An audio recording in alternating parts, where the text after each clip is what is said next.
Meaning of default. Default. Default. Default. Default. Default is a technical term used to describe a preset value or setting that is automatically used when no other options have been specified.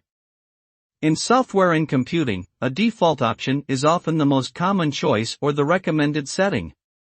For example, a new web browser may have a default homepage, or a printer driver may have default settings for paper size and print quality.